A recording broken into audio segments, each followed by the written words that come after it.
Авторлық әңгімем: өлген анасын сағынған ұл.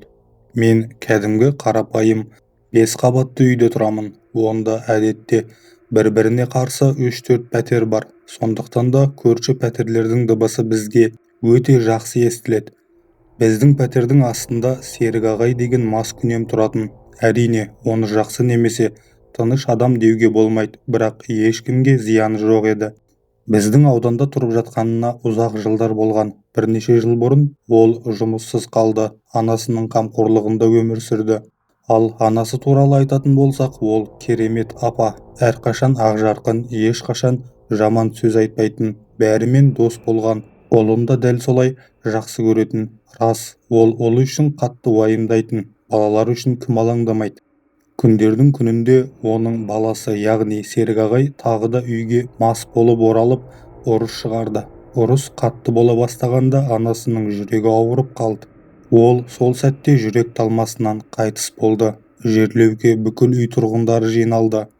Бұл бәрі үшін өте өкінішті болды, себебі ол жақсы әйел болды. Бірақ жерлеп болғасын көп өтпей, барлығы оны ұмытып кетті. Ал баласы анасының өліміне кінәлі деп көпке дейін жұрт оны сөгіп жүрді. Серік ағай да өзін кінәлі сезініп, жерлеуден кейін қатты өзгеріп кетті.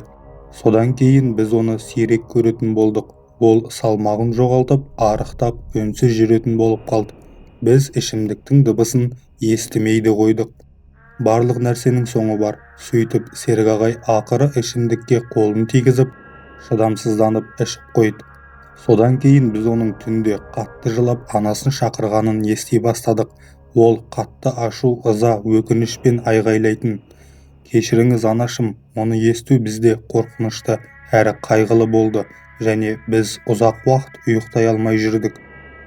Тіпті түнде маскүнемді тыныштандыру үшін учаскелік полиция қызметкерін шақыруға мәжбүр болдық. Біз оның әрекетін өте қорқынышты деп санадық және одан аулақ болуға тырыстық, бірақ бәрі бұлай болады деп ешкім ойлаған жоқ. Бір күні ата-анам демалысқа кетіп қалды. Мен жалғыз қалдым. Мен қараңғыдан қорқатынмын. Сондықтан мен досыма қоңырау шалып, менімен түнеуін өтініп шақыруға тура келді. Ол келгенде түнде болатын жағдайды бірден ескерттім. Ол маған қорықпа деді. Ол бұған қатты назар аудармады.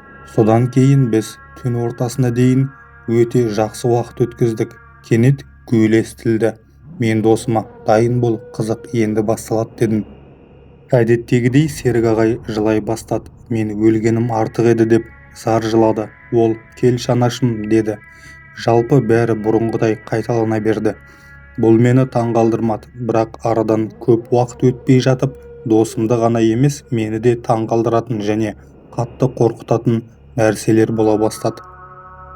Жиһаздардың дүрсілі, әйнек сынғаны және айқай естілді. Жан дүниемнің түкпір-түкпірінде мен өзімді жұбатуға тырысып жаттым. Ойлан, ол мүмкін сүрініп кетіп, құлап, одан сайын жылай бастаған шығар деп ойлап жаттым. Сосын оның айқайы тұншыққан дауысқа айнала бастады. Анашым, кешірші, олай етпеші деген сөздер естіле бастады. Сосын бәрі тынышталды. Осыдан кейін досым да тынышталып ұйықтап қалды. Ал мен көп уақыт бойы болған істі ойланып, ұйықтай алмай жаттым. Келесі күні таңертең ата-анам келді. Менен неліктен полицияның кіреберісте тұрғанын сұрады.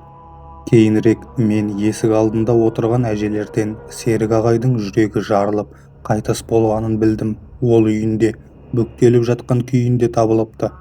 Әжелердің бірі анасын шақыра беретін, мені анасымен ерте кездесетін болды деп көбірледі. Әңгіме ұнаған болса, каналымды қолдап, лайк басып, комментарий жазып тіркеле кетіңіздер. Бастарыңыздан осындай қорқынышты оқиғалар болса, комментарийге қалдырыңыздар. Келесі шығарылымдарда жариялайтын боламын.